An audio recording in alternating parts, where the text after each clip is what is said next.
ನಮಸ್ಕಾರ. Welcome back to 30360.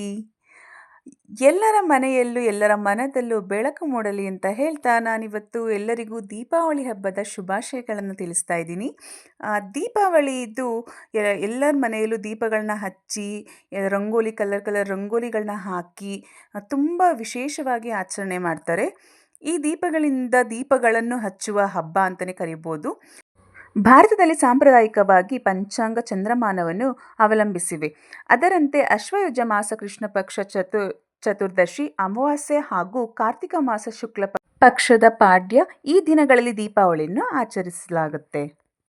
ನಮ್ಮ ಹಿಂದೂ ಧರ್ಮದಲ್ಲಿ ಶ್ರೀರಾಮ ರಾವಣನನ್ನು ಗೆದ್ದು ಸೀತೆ ಮತ್ತು ಲಕ್ಷ್ಮಣರೊಂದಿಗೆ ಅಯೋಧ್ಯೆಗೆ ಮರಳಿದ ಸಮಯವೆಂದು ದೀಪಾವಳಿಯನ್ನು ಕೆಲವರು ಆಚರಿಸ್ತಾರೆ. ಅಮಾವಾಸ್ಯೆಯ ಹಿಂದಿನ ದಿನ ನರಕ ಚತುರ್ದಶಿ, ಶ್ರೀಕೃಷ್ಣ ನರಕಾಸುರನನ್ನು ಸಂಹರಿಸಿದ ದಿನ ಎಂದು ಹೇಳಲಾಗುತ್ತೆ. ಒಟ್ಟಿನಲ್ಲಿ ದೀಪಾವಳಿಯಲ್ಲಿ ಕೇಡಿನ ಮೇಲೆ ಶುಭದ ವಿಜಯವನ್ನು ಆಚರಿಸಲಾಗುತ್ತೆ. ಹಾಗೂ ಎಲ್ಲ ಕಡೆ ಪ್ರತಿ ವರ್ಷವೂ ಪ್ರಪಂಚದ ಎಲ್ಲೆಡೆ ದೀಪಾವಳಿಯನ್ನು ವಿಜೃಂಭಣೆಯಿಂದ ಆಚರಿಸಲಾಗುತ್ತೆ.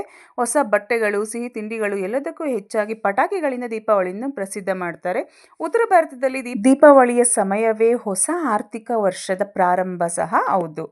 ಹೊಸ ಲೆಕ್ಕದ ಪುಸ್ತಕಗಳನ್ನು ಈ ಸಮಯದಲ್ಲಿ ತೆರೆಯಲಾಗುತ್ತೆ. ಮತ್ತು ದೀಪಾವಳಿಯ ಅಂಗವಾಗಿ ನಡೆಯುವ ಇತರ ಸಮಾರಂಭಗಳಲ್ಲಿ ಆಯುಧ ಪೂಜೆ ಮತ್ತು ಗೋಪೂಜೆಗಳಂತನೂ ಹೆಸರಿಸಬಹುದು. ಮತ್ತು ದಕ್ಷಿಣ ಭಾರತದಲ್ಲಿ ಸಾಮಾನ್ಯವಾಗಿ 3 ದಿನಗಳ ಆಚರಣೆ ನಡೆಯುತ್ತೆ.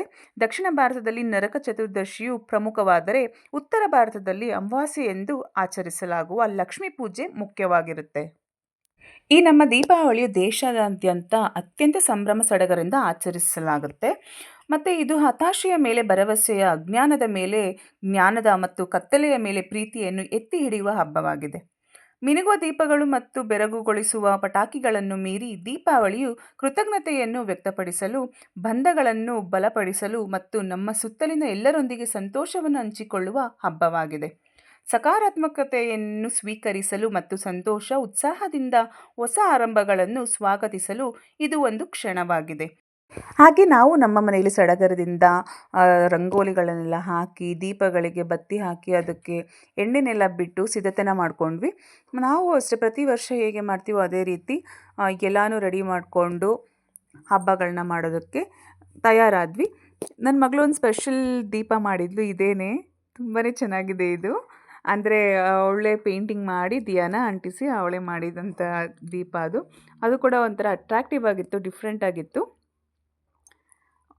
ಮತ್ತು ಎಂದಿನಂತೆ ನಾವು ದೀಪಗಳನ್ನೆಲ್ಲ ಹಚ್ಚಿ ಎಲ್ಲ ಕಡೆ ಇಟ್ಟು ಪಟಾಕಿ ಹೊಡೆಯೋಂಥ ರೂಢಿ ನಾವು ಮಾಡ್ಕೊಂಡಿದ್ದೀವಿ. ಸೊ ಹಾಗಾಗಿ ನಾವು ಕೂಡ ದೀಪಗಳನ್ನೆಲ್ಲ ಹಚ್ಚಿ ಎಲ್ಲ ಕಡೆ ದೀಪಗಳನ್ನ ಇಟ್ಟು ನಾವು ಖುಷಿಯಿಂದ ಸಿಹಿ ತಿಂಡಿಗಳನ್ನೆಲ್ಲ ಮಾಡಿ ದೀಪಾವಳಿ ಹಬ್ಬನ ಕೂಡ ಆಚರಣೆ ಮಾಡಿದ್ವಿ.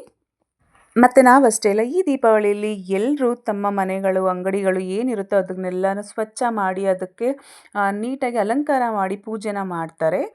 ಮತ್ತು ಅಂಗಡಿಗಳು ಏನಿರುತ್ತೆ ಅದ್ರ ವ್ಯಾಪಾರಗಳು ಸಹ ಅವತ್ತು ಎಲ್ಲರೂ ನೀಟಾಗಿ ಆಗಲಿ ಅಂತ ಕೇಳಿಕೊಂಡು ಲಕ್ಷ್ಮೀ ಪೂಜೆನ ಸಹ ಮಾಡ್ತಾರೆ.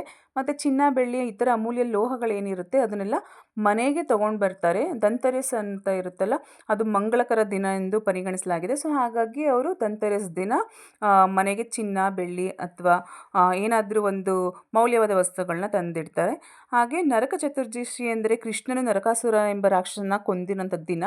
ಅವತ್ತು ಕತ್ತಲೆಯ ಮೇಲೆ ಬೆಳಕಿನ ವಿಜಯನ ಸಂಕೇತವಾಗಿದೆ. ಸೊ ಹಾಗಾಗಿ ನರಕದ ಚತುರ್ದಶಿ ಎಂದು ಕೂಡ ದೀಪಾವಳಿನ 3 ದಿನಗಳ ಕಾಲ ನಾವು ಆಚರಣೆ ಮಾಡ್ತೀವಿ. ಮತ್ತು ಸಂಜೆ ಎಲ್ಲರೂ ತಮ್ಮ ಮನೆಗಳಲ್ಲಿ ರಂಗೋಲಿನ ಹಾಕಿ ನಾವು ಹೇಗೆ ಮಾಡಿದ್ದೀವೋ ಅದೇ ರೀತಿ ದೀಪಗಳನ್ನ ಇಟ್ಟು ಅಲಂಕಾರ ಮಾಡಿ ಲಕ್ಷ್ಮೀನ ಪೂಜೆ ಮಾಡಿ ಎಲ್ಲರೂ ಲಕ್ಷ್ಮೀನ ಆರಾಧಿಸ್ತಾರೆ. ನಾವು ಕೂಡ ಹಾಗೆ ಎಲ್ಲ ಮಾಡಿದ್ವಿ. ಮತ್ತು ನಮ್ಮ ಮನೆಯಲ್ಲೂ ಕೂಡ ಸಂತೋಷ ಸಡಗರ ತುಂಬಿತ್ತು.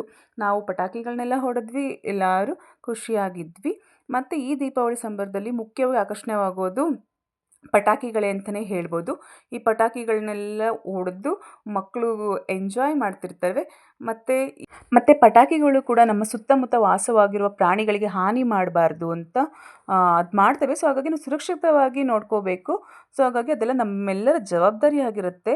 ಈ ಹಬ್ಬ ಆಚರಣೆ ಮಾಡಬೇಕಾದ್ರೆ ಅಕ್ಕಪಕ್ಕದವ್ರಿಗಾಗಲಿ, ಪ್ರಾಣಿ ಪಕ್ಷಿಗಳಿಗಾಗಲಿ ಏನು ಹಾನಿ ಆಗದಿರೋ ಅಂಥ ರೀತಿಯಲ್ಲಿ ನಾವು ಈ ಹಬ್ಬನ ಆಚರಣೆ ಮಾಡಬೇಕಾಗತ್ತೆ. ಇದಿಷ್ಟು ಇವತ್ತಿನ ವಿಡಿಯೋ ಆಗಿರುತ್ತೆ. ನಿಮಗೆಲ್ಲ ಈ ವಿಡಿಯೋ ಇಷ್ಟ ಆಗಿದೆ ಅಂದ್ಕೊಂಡಿದ್ದೀನಿ. ಎಲ್ರಿಗೂ ಹ್ಯಾಪಿ ದೀಪಾವಳಿ, ಎಲ್ರಿಗೂ ದೀಪಾವಳಿ ಹಬ್ಬದ ಶುಭಾಶಯಗಳು ಅಂತ ಹೇಳ್ತಾ ಈ ವಿಡಿಯೋನ ನನಗೆ ಇಲ್ಲಿಗೆ ಎಂಡ್ ಮಾಡ್ತಾ ಇದ್ದೀನಿ. ಮತ್ತೆ ಸಿಗೋಣ ಬೇರೆ ಒಂದು ವಿಡಿಯೋ ಜೊತೆಗೆ. ಆ್ಯಂಡ್ ನಮ್ಮ ಚಾನಲ್ನ ಲೈಕ್ ಮಾಡಿ, ಶೇರ್ ಮಾಡಿ, ಸಬ್ಸ್ಕ್ರೈಬ್ ಮಾಡಿ ಅಂತ ಹೇಳ್ತಾ ಈ ವಿಡಿಯೋನ ಇಲ್ಲಿಗೆ ಎಂಡ್ ಮಾಡ್ತಾ ಇದ್ದೀನಿ. ಹೀಗೆ ಸಪೋರ್ಟ್ ಮಾಡ್ತಾ ಇರಿ. ಆ್ಯಂಡ್ ದೀಪಾವಳಿ ಪಟಾಕಿ ಹೊಡಿಬೇಕಾದ್ರೆ ಎಲ್ಲರೂ ಎಚ್ಚರಿಕೆಯಿಂದ ಹೊಡೀರಿ.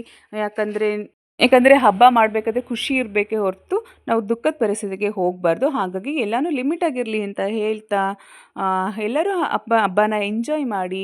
ಮಕ್ಕಳುಗಳು ಅಷ್ಟೇ, ನೀವು ಮಕ್ಕಳುಗಳ್ನ ಹುಷಾರಾಗಿ ನೋಡಿಕೊಂಡು ಪಟಾಕಿಗಳನ್ನ ಹೊಡೀರಿ ಅಂತ ಹೇಳ್ತಾ ಈ ವಿಡಿಯೋಗೆ ಎಂಡ್ ಮಾಡ್ತಾ ಇದ್ದೀನಿ. Thank you for watching.